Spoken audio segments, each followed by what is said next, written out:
after going back from the jail, Nelsonville jail, I decided to write down. And this morning I said, man, probably I'm going to preach to the choir tonight.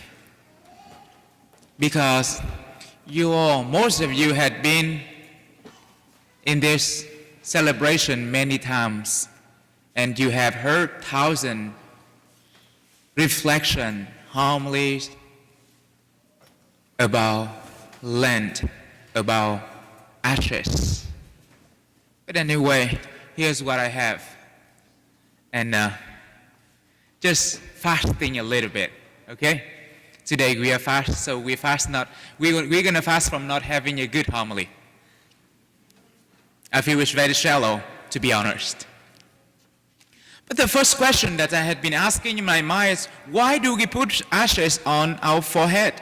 And how does that external practice relate to praying, fasting, and almsgiving?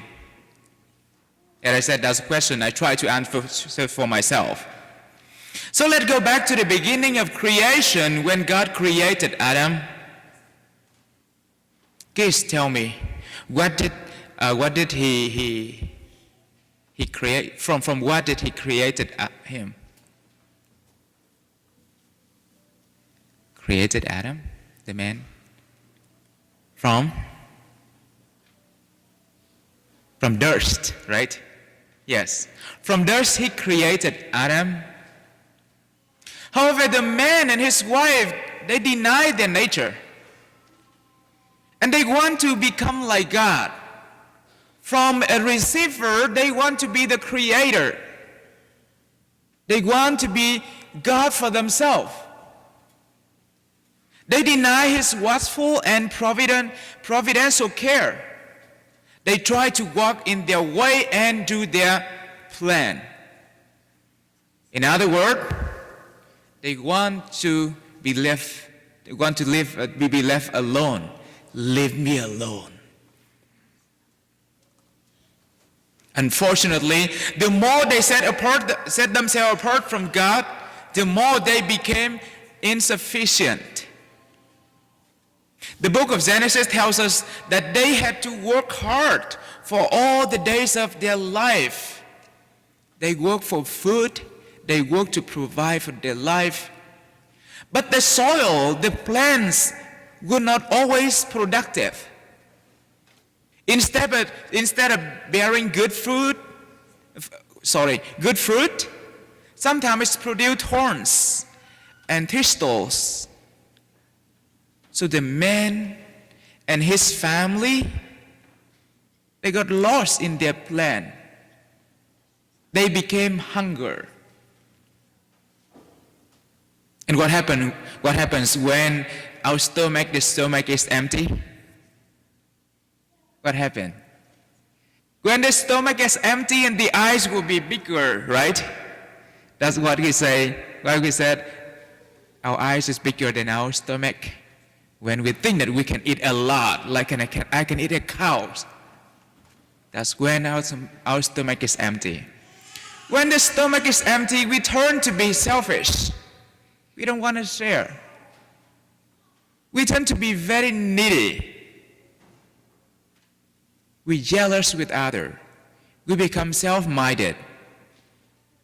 And our selfishness is going to take place in our heart. When we are hungry and then our heart becomes smaller, the selfishness, neediness,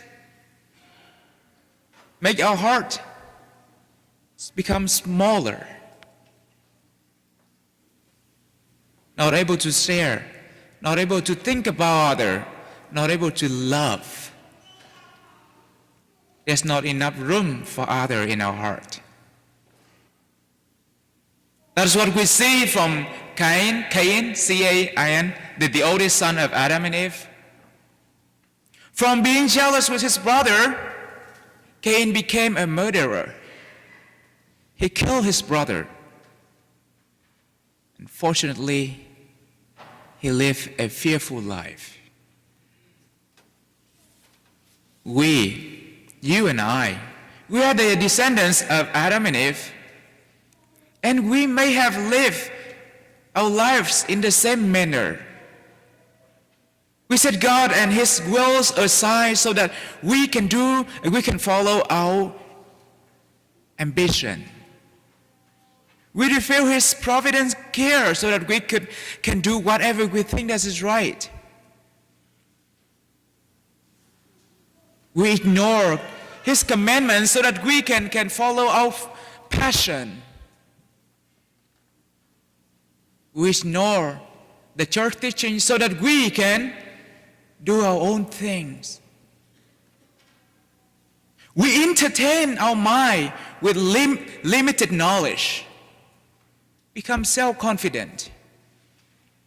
I'm so knowledgeable, I know everything because I spent 13 years in seminary and 4 years in college. I know a lot. I'm talking about me. So, entertain our mind with limited knowledge. We give prize to ourselves in every achievement.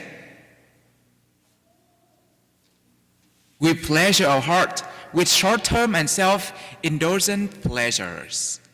I need it, I need it, I need it, I need it, and I need it immediately, even in prayer.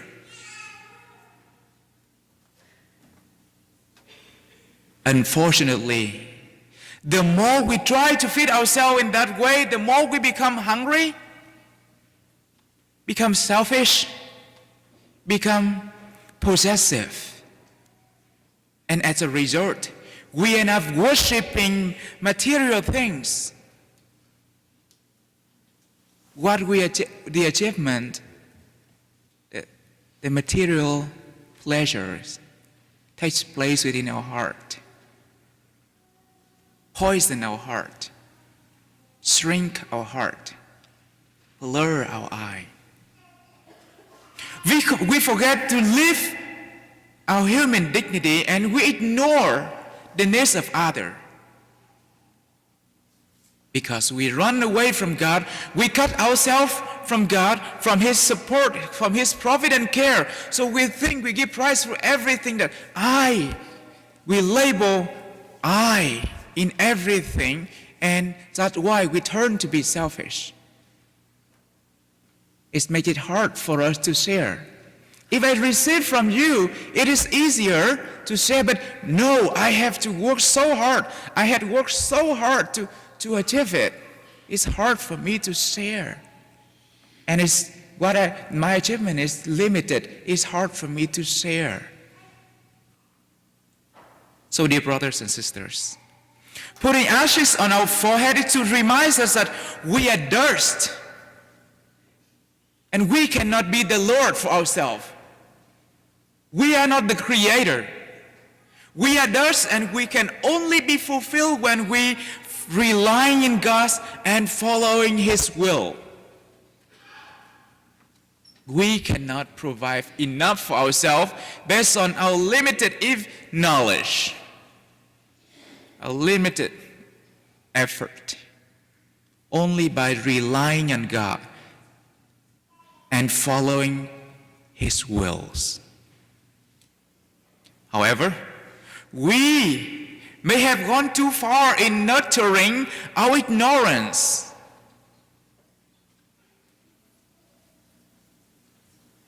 We may have gone too far in fostering our self-indulgence.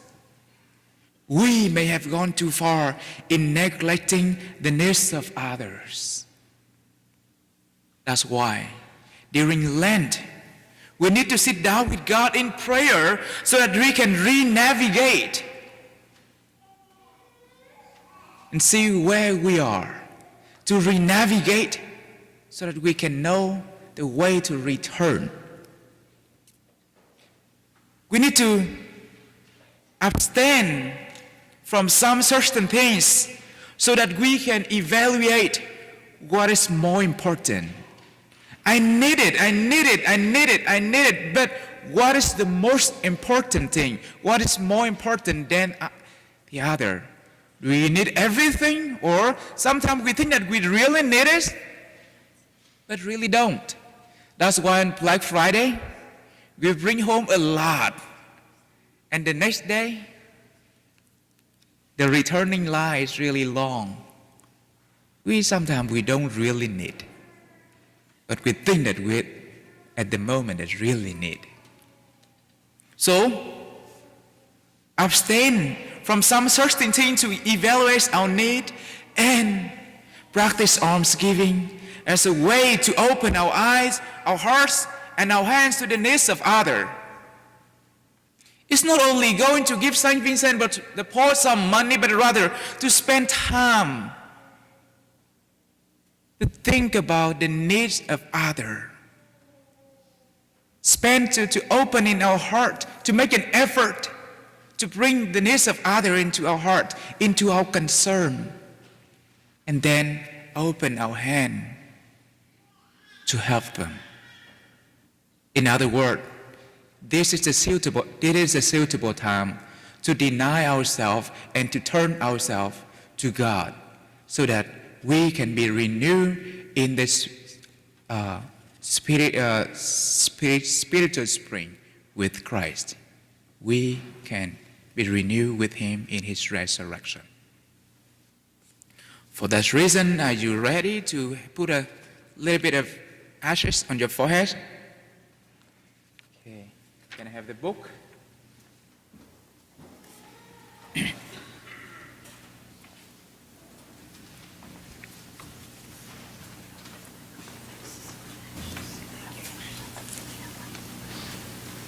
you stand here?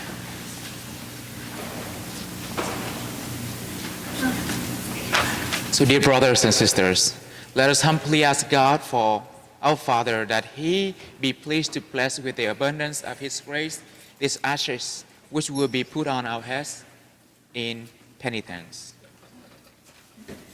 O God, who are moved by acts of humility and respond with forgiveness to works of penance, lend your merciful ear to our prayers, and in your kindness pour out the grace of your blessing on your servant, who are marked with these ashes, that as they follow the Lenten observances, they may be worthy